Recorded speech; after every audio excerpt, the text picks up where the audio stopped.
So my duty today to share with you about how to use the investigation on the anterior segment of the eye.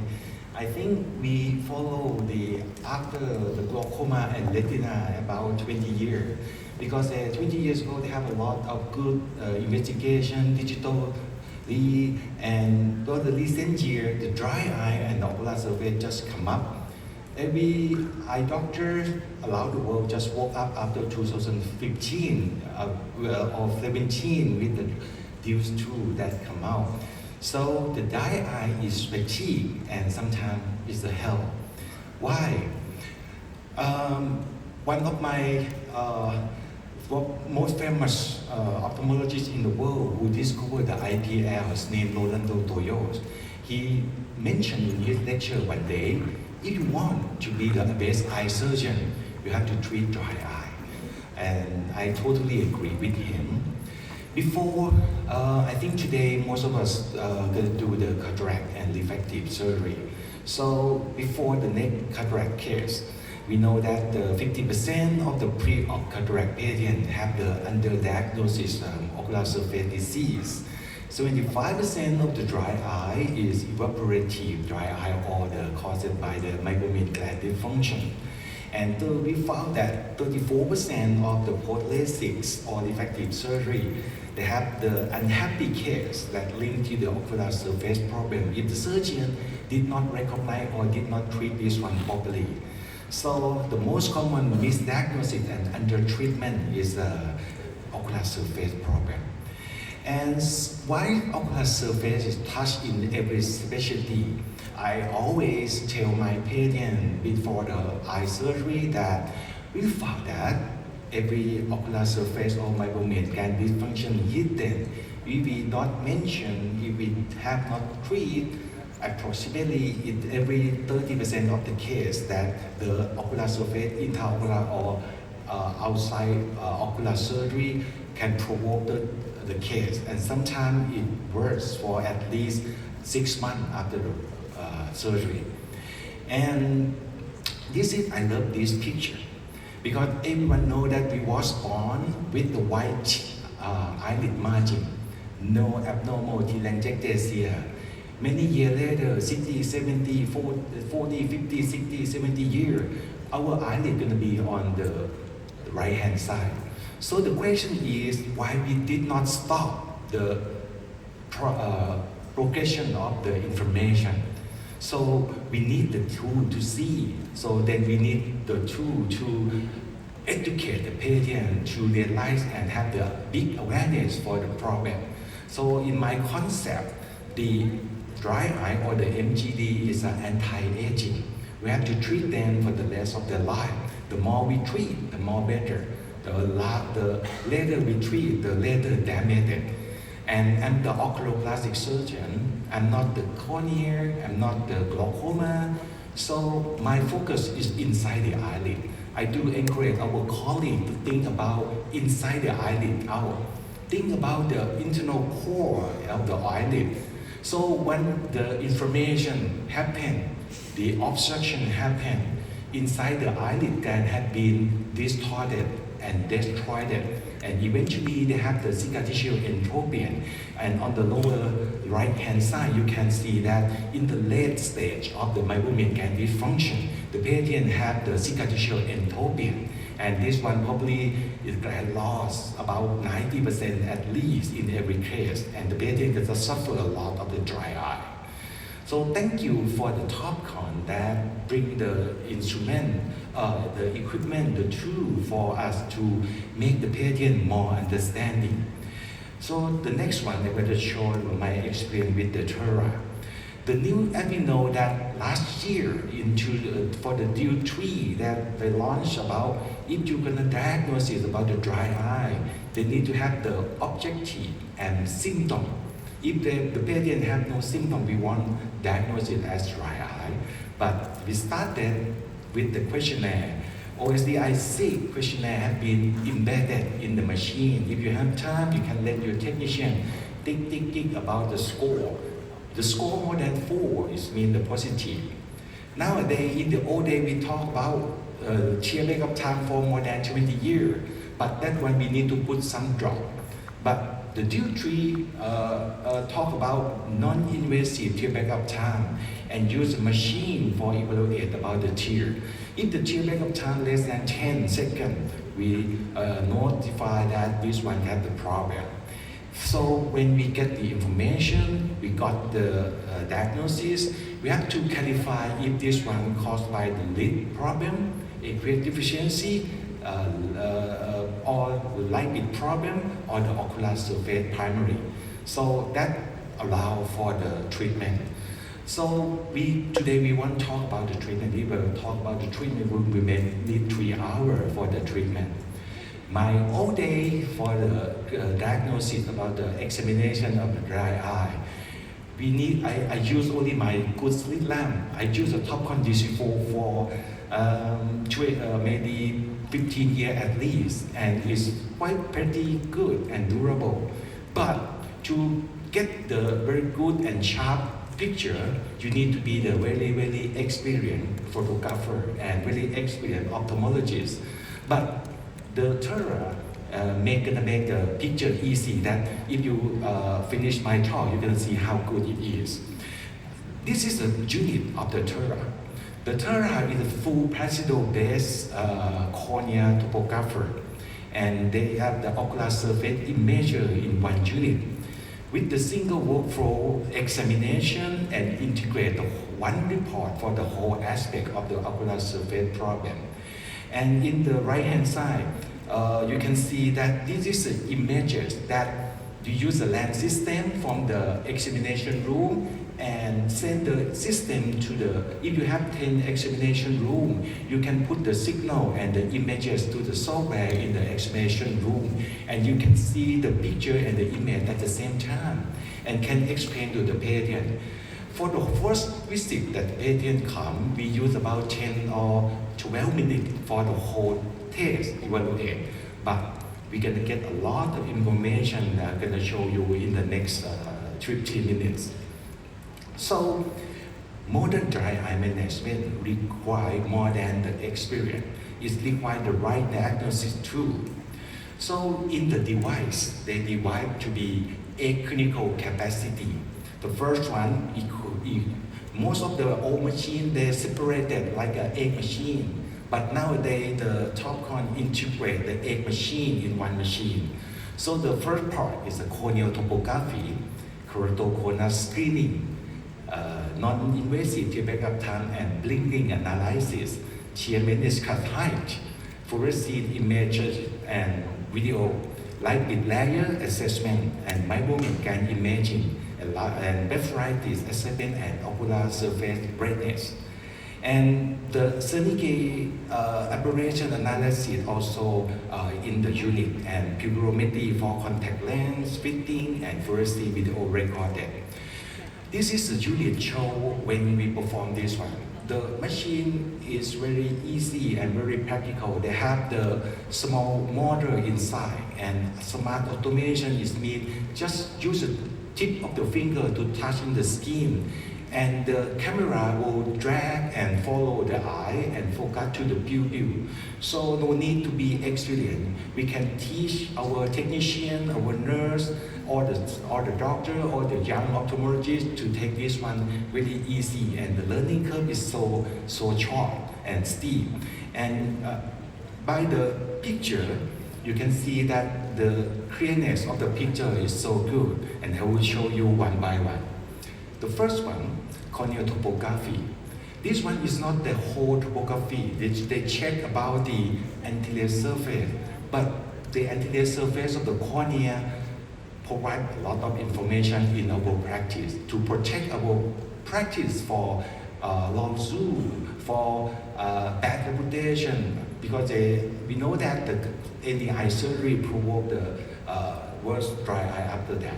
You can see the topography, they check about the curve, elevation map, power, and white-to-white data. And in this one, you can check and compare on both eyes. They have 3mm zone, 5 and 7. We can use the astigmatism data power in 3 and 5 for customize if the patient have the astigmatism significantly or not for premium IOL or advanced intraocular lens choosing. So the next one is the keratoconus index, and we can check about the size of the pupil. And the Seneca barometer can check about how tear film affect the optical quality. Because sometimes the vision is good, but the tear film is bad. The quality, the vision is 20/20, but the patient complain a lot. So this one helps to confirm that they have something wrong, except the surgical technique that's good and the lens is good. And lastly, we can compare in each visit, very practical. And this one shows the white to white for contact lens fitting. So pre-operative evaluation for the cataract auricular cornea can represent the biometry error. So for the keratoconus screening, if you are the refractive surgeon, you can use this one, and they're gonna have one index we call keratoconus property index. They use, and if the machine show that the percent of the index so increase, they're going to be suspected that the patient may have the keratoconus. So further investigation need to be follow up and sent to maybe pentacam or another more advanced. And if we just suspect, we can use this machine for sequence and serial comparison map. And this is show the graph, show the normal topography. You can see that it's all green. And in the green one, they show that topography not compatible with the keratoconus. And this one, the patient with the keratoconus. So the machine show immediately that they show that the topography compatible with the keratoconus, and the keratometry show 64 diameter. So the next one is a good one that to use. Is a non-invasive, backup time and blink analysis. Before 10 years, 5 years, the people don't talk about the blink analysis. But nowadays we know that the blinking mechanism of the eyelid show a lot of the factor to make the dry eye. And this is show the how to measure. This patient have very bad dry eye, and the first treatment time is 2 seconds, and duration of the measurement is 70 seconds. This is show the parietal ring that start to get distorted by the parietal disc. And after blinking, you can see the distortion. And the machine sends the signal to show about the abnormal mapping. If we show the patient face to face in front of the screen, I do believe that the patient will have a good experience. Sometimes with the verbal explanation, it's not that so enough for to make the impact for the patient. If the tear backup time less than 10 is positive for the dry eye problem. And this is a blink analysis. The blink frequency and the completeness of the blinking have been recorded. The term interblink interval and calculate about the ocular projection index. This is analyzed and initiated by the machine, and they're gonna identify the incomplete blinking pattern, and the blinking dysfunction can make and show the patient, oh, this is a one factor that make you feel dry eye. And this is a software that show average interblinking interval is a 1.18 second, and the duration is 25 and duration is 30 seconds. So the patient have really sensitive to the wind sunlight and blink a lot when exposed to the machine. And use the two look of the data in the blue circle and create the ocular protection index. The ocular protection index is a brand new factor that they use a ratio of the non-invasive typical time to the interblink interval. If the ratio less than 1, that represents that the patient not blink frequently enough to protect the tear film. This is a key factor. Sometimes we examine the patient and everything is normal, that the patient complain a lot. If we can have this one show the patient, they're gonna make the answer, good answer for the patient. So the next one is the TMS cut height. This machine gonna show about the aqueous tear volume deficiency. Why this matter? because of the tear meniscus height. If the tear meniscus height less than 0.2 millimeter, that's going to be associated with the aqueous tear deficiency. In the old days, 20 years ago, we put the whole group of the dry eye to be the aqueous tear deficiency. But this is a good clue to separate from the aqueous tear deficiency and the lipid layer deficiency. So for the surgeon, the screening for this one identify the risk, and we can warn and inform the patient that you're gonna have the dry eye after the surgery. If we won't inform the patient, sometimes when the surgical come out is good, they're gonna blame us or as a complication. And the machine gonna have the mode we call enhancement knob. We put the knob and have an enhancement and use 5 spots of the manual evaluation. Some brand of the machine use the AI or the computer. I have used some company that use the AI for calculation about the tear meniscus height. I found that they have some error. If we use our manual super precise measurement 5 spot and put 5 and we calculate each spot of the 5. And when we click the knob show profile, they're gonna calculate the average. In this case, when I finish the 5 spot of the calculation, I just put 1 second for the knob of the show profile. As you show, they're gonna show that this case has average about 0.34 millimeter of the meniscus height. Below 0.2, it's gonna be significant for the dry eye. This is provide a very good information. This is a case that one side is very bad, very dry in one side and not super dry in one side. Sometimes when we examine the patient with dry eye, sometimes the patient say, oh, my right eye is bad, worse than left eye. If we can show them this information, wow, the patient gonna say, wow, I haven't seen any eye doctor tell me something like this before. They're gonna make your practice more premium. The next one, this is a cool one. We call lipid layer assessment. The system uses the Gion scale grading. This one is the international system that classification about the lipid layer. But you need to know and read about the classification. And they have the 5 grades from the 1 to 5 color fringes, amorphous, wave, and closed meshwork and open meshwork. Each type show from the good to the bad tear film of the lipid layer. And when we take the photo and the video of the lipid layer, they have the reference in the system of the machine. We can put one knob on the skin and show the reference. So our technician, our young ophthalmologist can clarify the staging and of the dry eye for us and document in the software. So we can make it like a report in 1 second.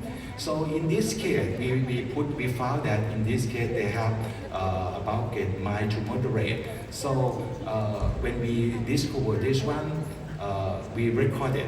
So this is a cool one. And each type of the grading, they represent the thickness from 80 micron, 50 to 80, grade 2, grade 3 wave, 30 to 50. 4 is 20 to 30, and 5 is less than 20 micron.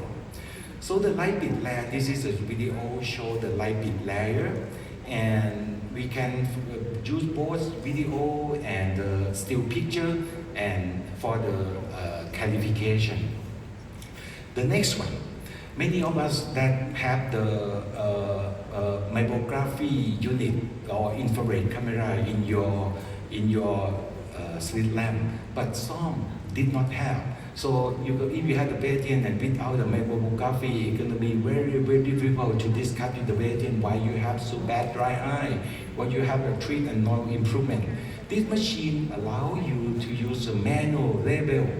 This is, I think, is provide us for more precise about the location of the whole tarsal plate and the residual tarsal plate right now. So if we found this one when we was young, That's why I'm gonna say that the meibomian gland dysfunction is anti-aging. If you have the young kid with the dry eye really bad, and we treat them in the early stage, we can protect the further damage in long term. And the images show not only the amount of the gland, they show the shortening, tortuosity, distortion, and dropout. And we can label, and you can see after we label the area, on the area of the gland loss show 39.5%. That's very informative and very documented. So the next one, meibomian gland imaging and analysis. They have the five scale for this one. And we can use the machine to scale about the severity of the gland also. And the picture of the images is comparing to the DC4 is more wider and more sharper and more easier. And the depth of field of the images is so good. Even though if you have less experience and you use a simple slit lamp with the micrography unit to take a picture, sometimes you're not gonna get a good picture. But this one, very easy, in 3 seconds, you can get a good image of the micrography and show the dropout. Next one, the ocular redness and nephritis assessment. This is a good one to show the patient. In the old day, I take the picture every case, like 10 minutes, 5 minutes, and then explain another 10 minutes, 20 minutes. That's consume a lot of time and a lot of fatigue. So if we send the patient to take the picture in the investigation room, after that the patient come and we see in the screen and show them how drained it is. So cut off the time of the fatigue of the surgeon. So this is a more practical and more easy, and we can label and show them. I think the examination is an experience, and the experience is so precious for the patient. And beyond the conjunctival staining, we have still to have the limbal redness skinning as in the video. We can document in both ways. And the next one, the nephritis assessment. You see within 2 seconds, when the patient look down and take the images, we can see the cylindrical dandruff. And if you know and familiar about the demodex, this one in one eyelash, I think they have about 8 or 10 body of the demodex, including the dirty toxic free fatty acid, including of the bacteria inside. When we put this one for culture, it's going to show up a lot of bacteria. But most of us in the old day did not recognize the anterior nephritis so much. And we perform the surgery, cataract surgery, refractive surgery, lid surgery, without eradicate the whole bacteria and demodex. So that's why the patient had the endophthalmitis, dry eyes, super bad after our own surgery. So the next one is fluorescein imaging. The corneal staining, conjunctival staining, we have no need to do or take a lot of time again. You just let the technician put drops and then take the picture. I'm gonna show, this is the lady, 26 years old. She put the contact lens and a very bad dry eye and eye redness all the time. You can see the quality of the images is so good to see the bulbar conjunctival staining. And in the integrate in the system of the machine, they have the grading we call the Japanese conjunctival staining. If you read about the paper, this one is a Japanese system that integrate and available for the interpreter to compare and document how many percent of the conjunctival staining. For the corneal staining, this one is a patient that have been treated with the IPL for the previous dry eye, especially for 10 times, but no improvement. They came to me and I showed them that you still have even though you got the enough 10 times of the IPL treatment, but the treatment you still have the staining. because the patients still use computer 8 hours a day. So we need to document how many percent of the cornea that have this one. For document, why it is so important? I always tell, oh, you have 25% at this visit. Next visit, I ask you, do you have 3 or 5% or 0%? This is very important for us to follow up. If we want to clarify the improvement in super detail about the percent of the ocular surface information, I think this one is so important for us for give the information to titrate the dosage of the topical eye drop that we use. So by summary, how the TERA maps to the deal 3. The step 1, symptom screening, they have integrated the OSDI-6 questionnaire in the machine. We can tick in this one. Step 2, we confirm the diagnosis by a non-invasive backup time, hyperosmolality or corneal staining. But the TERA provides the TERA type and non-invasive backup time and fluorescein staining. And step 3, we clarify this one is lipid deficiency, aqueous deficiency, or lid problem, or primary ocular surface disease. So for the whole information, lead us to provide the further treatment. Wow, the further treatment is very difficult for the treat of the dry eye. I think the treatment for the chronic or serious dry eye is difficult than my eyelid surgery, difficult than my orbital decompression, difficult than the cataract surgery, because we do the cataract in 5, 10, 15 minutes. But the dry eye, MGD, we have to treat them for the rest of their life. And sometimes we need to talk for hours and let them understand how the root cause of the problem, and how if you less about the issue of the demodex, you need another 15 minutes. If you less about meibomian gland, you need another 15 minutes at least. That's the problem. So by another conclusion, the machine is good for because it's a one-touch auto alignment, and they have the standard system that integrate in the software